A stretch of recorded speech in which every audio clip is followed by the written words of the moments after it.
Hi, it's May the 6th, and Old Man Winter don't want to let go of it this year, as you guys in the northern states are just finding out now. I think you're supposed to be getting snow later this week. Those Arctic blasts, we usually get just the edge of them, and sometimes I wonder if that's where they got the inspiration for day after tomorrow. It sucks the heat right out of everything. Anyway, we've got a bit of snow on the ground out there now, and I'm waiting. By the end of today, it should be gone. So I'm going to talk to you about what I'm doing in here now with respect to setting seeds. My tomatoes, some of them are not doing very well. This is the furthest north, and this much taller one here is the furthest north. So they're not all surviving. This nice one here is a Centennial Rocket. That Centennial Rocket died. And then in here we've got another Centennial Rocket. Likewise, when we come here, I have a Lata tomato that decided to die. But I have a good one there, and an even better one in there. So, what I'm going to do is set some more seeds, and those that are not growing or looking like they're going to die, I am going to take those out and put in a new plant there. The basil's coming along, but I have something eating the leaves. Now, as I said, Old Man Winter was come back and decided to give us another bite. I was going to put the onions out first of this week to harden off, and now I'm waiting. I guess tomorrow morning I'll be able to do the setup out there by the basement door and put my onions out for the first time. Now, I'm going to show you some things I have here, but before I do, I'll tell you, we'll talk about seeds. I have 8 squash. They are all of the same family, so any of these can cross. And I was thinking, what ones do I want to eliminate? And I thought I had 2 pumpkins, so I could theoretically say leave out this baby plant pumpkin because I grew that last year, and then I just grow Delta Atlantic Giant this year. Well, zucchini, no, I need to grow zucchini. It's just a must. Vegetable spaghetti, that's a must.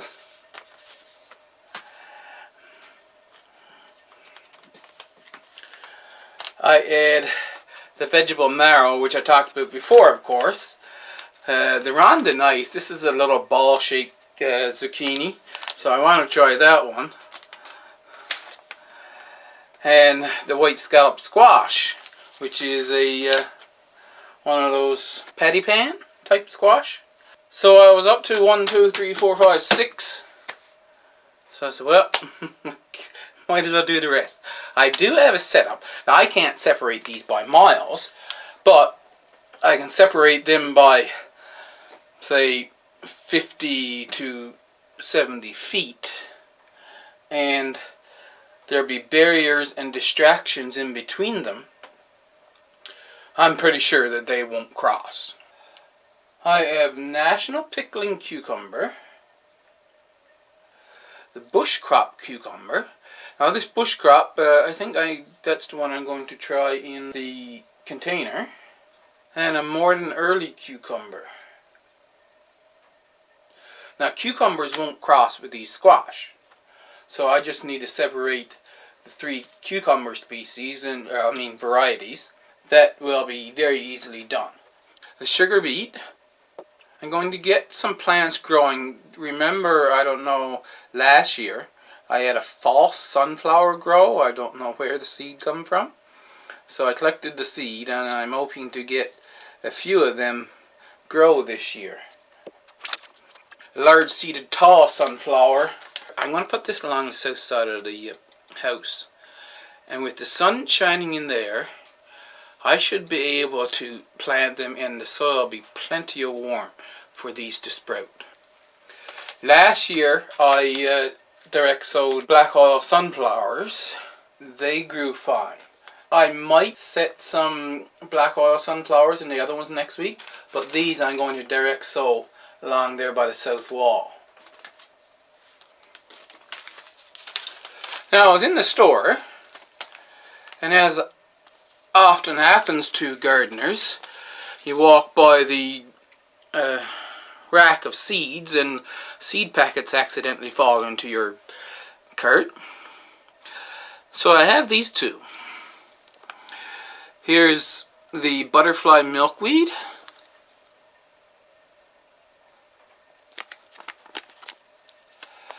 and a dwarf hollyhock.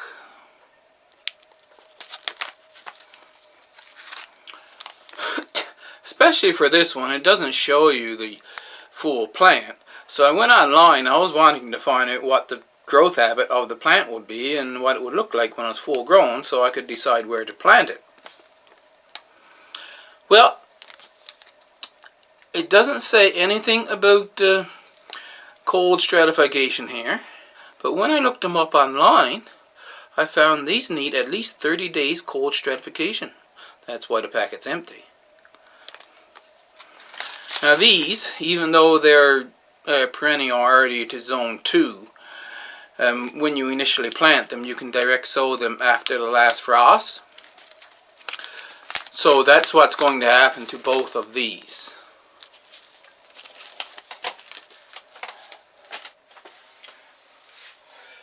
So now what are we planting them in? Well, you remember this. These are the ones I made especially for beets. That's what I didn't mention here.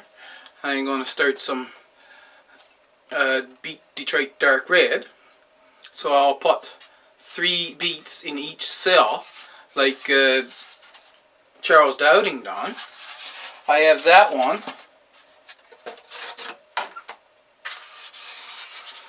And I have this one. So 75 cells here. 70 cells. And 35 cells here.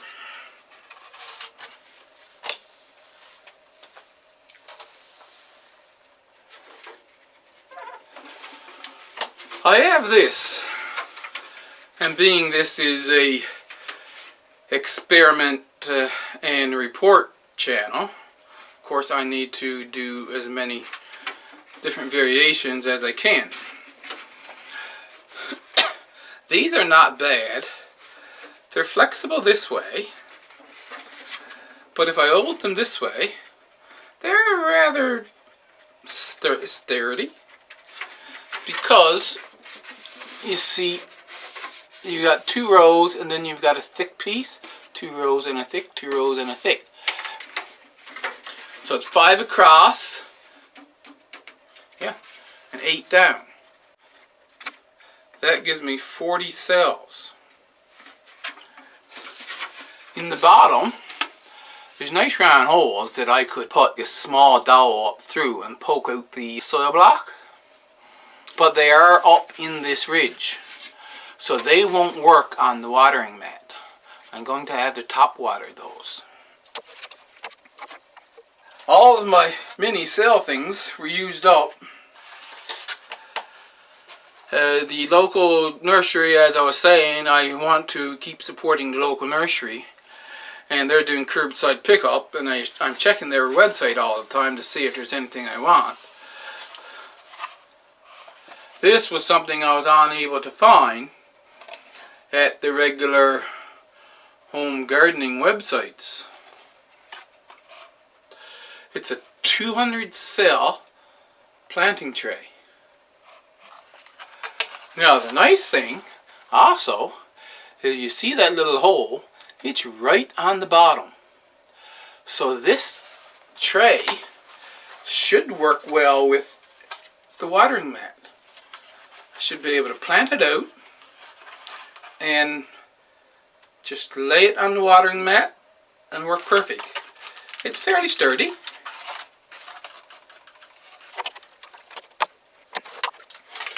You see, this thing is what sent me to trying to find decent cells for starting my plants. They are so flimsy. And they buckle that way, they buckle this way. And because they're buckling and cracking, they don't stay smooth. The hole is a slit. If you stick a knife up there, you're just going to cut right into your soil block, so you can't push them out. You've got to go like this to get your soil piece out, and I'm like, that's not going to do. So that's how I came up with the little mini culps. And then this is the stiffest of all. You see, you'll see what happens when you get it done. But this one, I can't just take it with one hand and poke them out.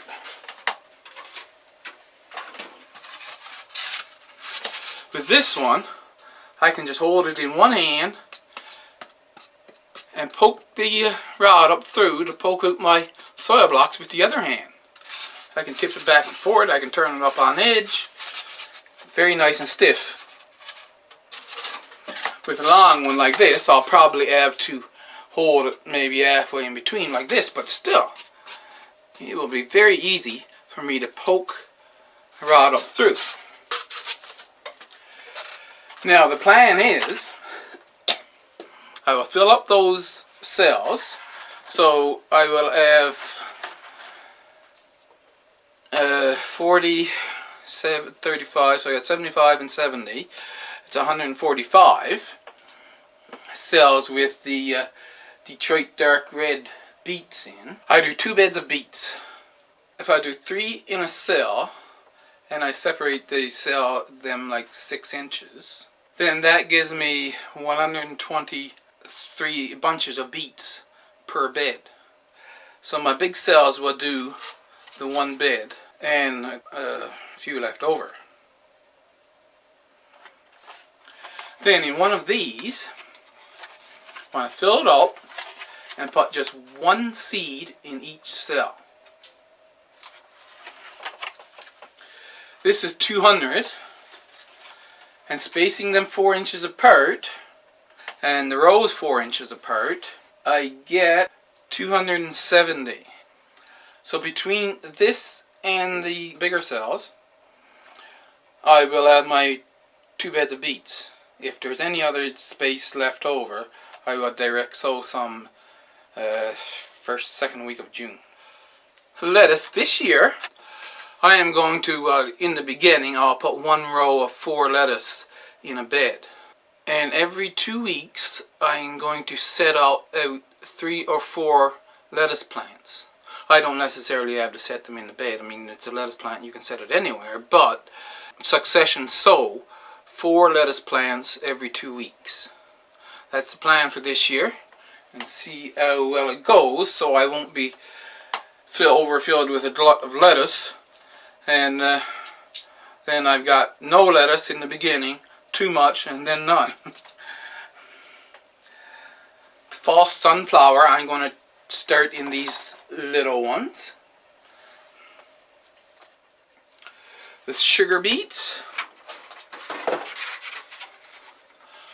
I'm going to set out one of these tray full of sugar beets. So that's 40 sugar beets. Now I have to set just 1 in a cell because they grow 1 foot long and quite large around. I can't remember, I think it's 4 inches, but don't quote me on that. But they grow quite big, and the planting, when you're planting them out, is supposed to be 8 to 12 inches apart. So I'll set a single seed in each cell of one of these, and have 40 plants to plant out, as well as trying maybe an equal number of plants planting out the first or second week of June. big seeds, there's a reason I pre-sprout them in here.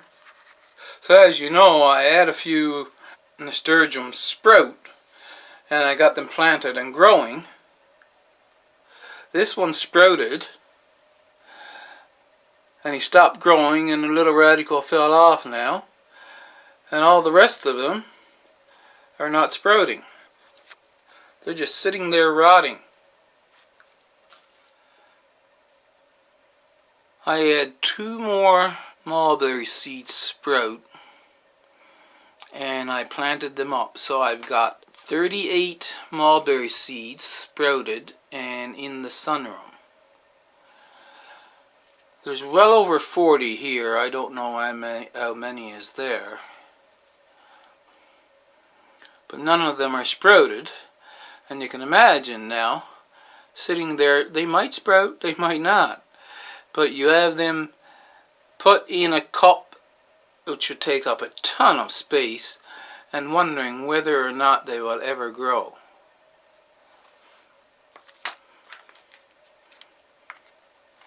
So better to leave them in the capsules. That's what I'm going to do with all of these. I'm going to set them out in the capsules and wait for them to sprout, and when they sprout, I'll put them in some soil. I'll lay them out, 10 of each. Now that's a lot of squash, I agree, but I'm only going to grow out 4 plants of each one. And as you know, once I get the one fully developed fruit, then I've got tons of squash or pumpkin seed, whichever. Now of course I had to write that down in the order that I put them, or else I won't know which seed's which when I put them all in together, will I? I just thought of another idea. I wonder if this will stay on.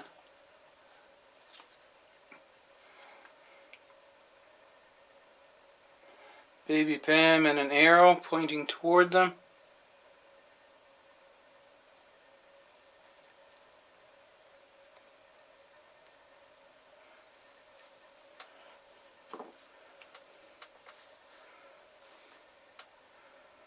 Then I can lay out the next ones.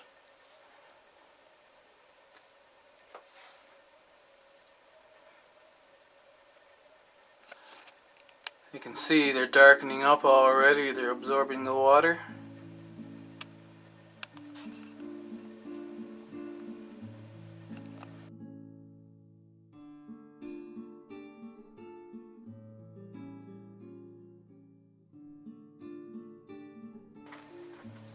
Oh, I'm going to spray the top of the seeds.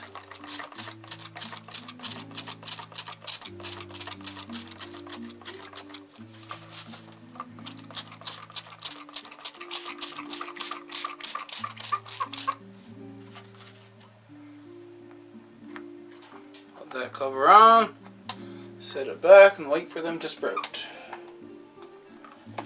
Now I have a second one.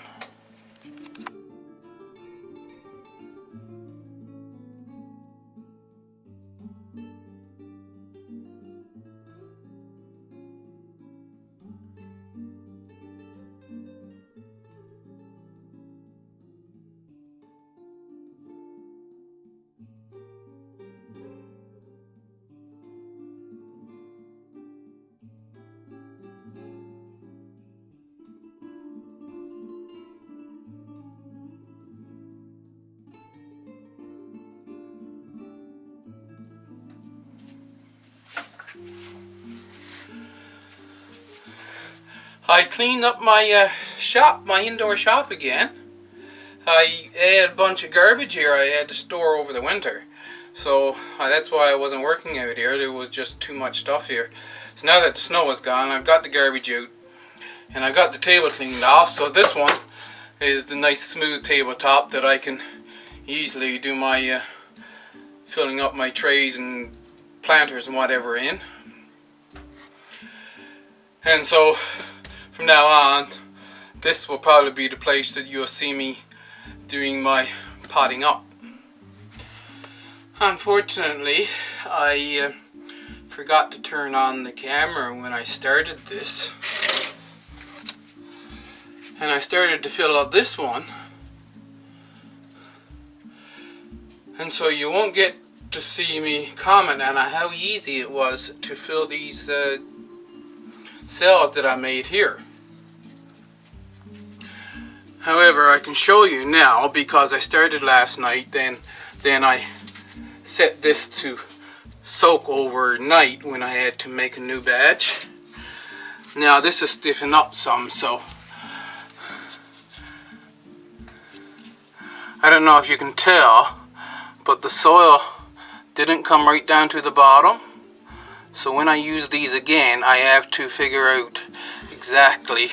I got some over here where the soil come to the bottom, so maybe I have to remember to just put a bit in and push it down and then fill it the rest of the way up, because that now won't work on the watering mat. So I'll put in where I've done the rest of them, and you'll see me at high speed filling these up.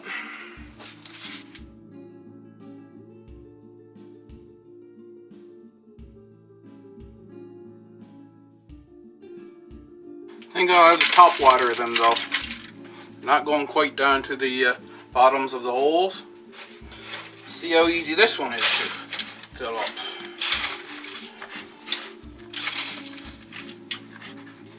It's regular beets. We're putting 3 per cell. These beets don't look quite like what you'd get when you order them, because they're the ones that I grew.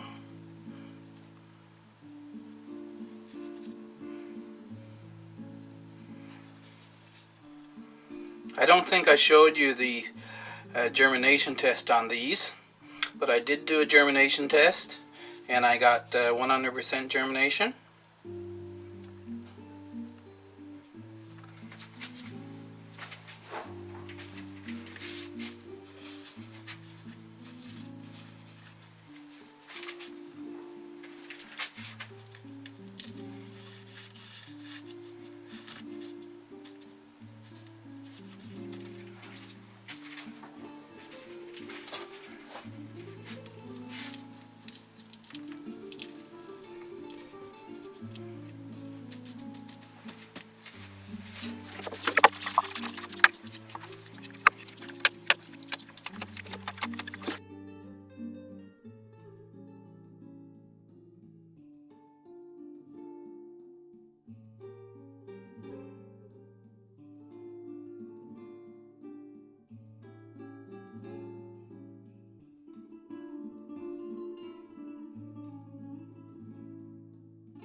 Now let's see how well the 200 cell plastic one fills up.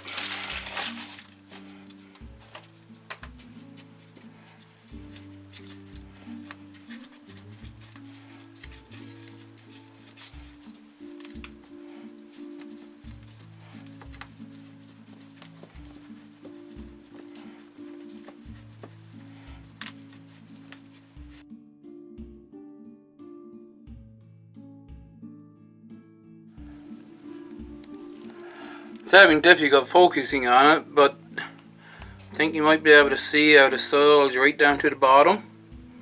So this will work very well on the watering mat.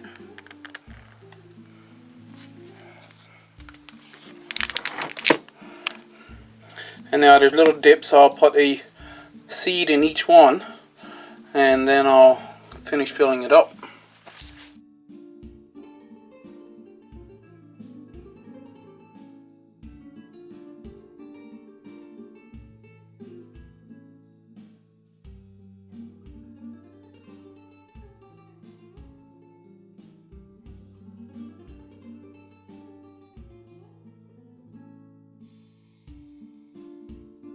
this tray full of sugar beets. 40 sugar beets.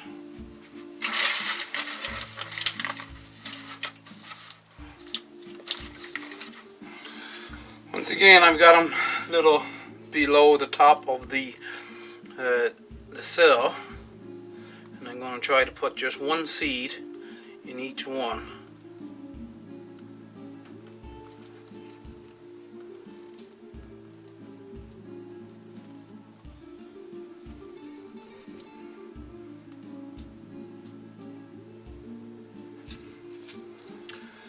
That wasn't much, 40 seeds. I still got quite a few seeds to plant out.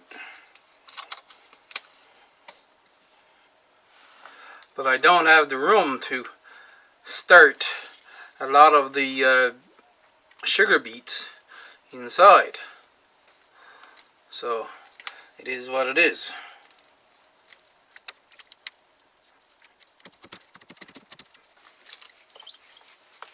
Now that I have them filled up with soil,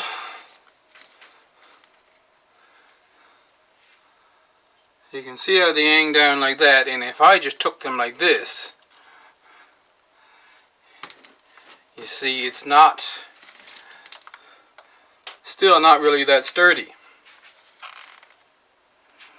But I can hold them fairly well. The 200 cell tray, you see that? It can actually, if you force on it, it can double like that. It's fairly good that way, but still quite flexible, and you can't really put any force on it or it will fold on you. Whereas we're going to take this one, you see, it's firm and stiff. So now the last thing to check when we start taking them out is it harder? It will be harder to get these plugs out than in the plastic trays. But the stiffness of this and the fact that I can take it and tip it around and handle it very easy to get the exact plug that I want, I'm thinking will outweigh the fact that it will be a little bit more difficult to get the plugs out. If you watched my videos in the fall, you might remember that in this bucket, in wet sand, I put some beets. Now we're going to uncover them.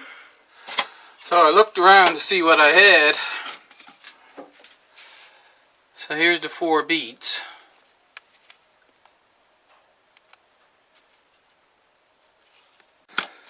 Two of them are short enough to fit in these yogurt containers, so I made my holes in the bottom. And then I have this 1 liter milk carton, cream carton, that I put some holes in the bottom and cut off the top for the longer ones. Now, these are the 2 that needs to go in that one there.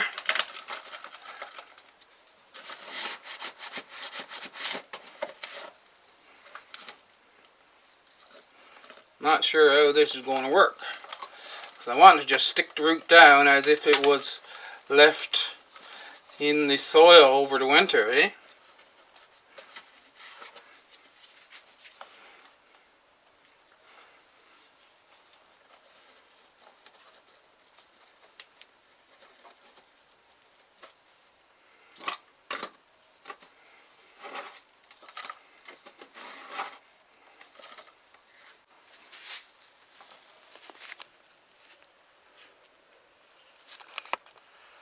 Now I have a hole there. Let's see if I can just drop him down like that and fill soil in around him.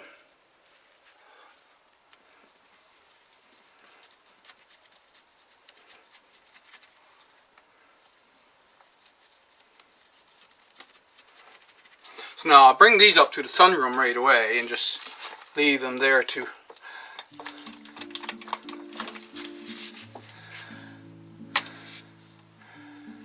grow. that should be plenty for that one to grow for the next 4 weeks.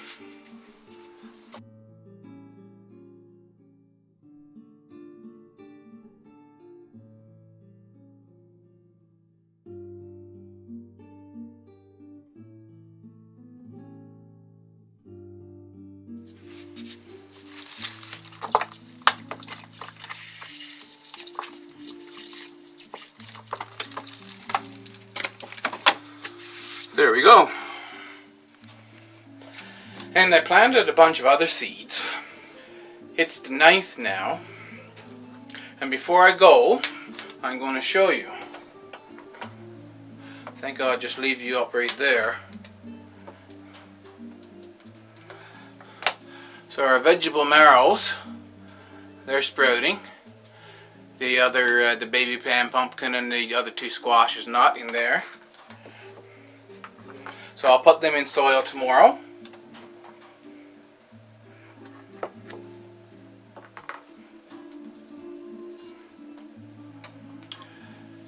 Morton early and bush crop cucumber are sprouting, and the national pickling is a little bit behind, but they're just coming out as well. I think the fall sunflower is starting to sprout there as well.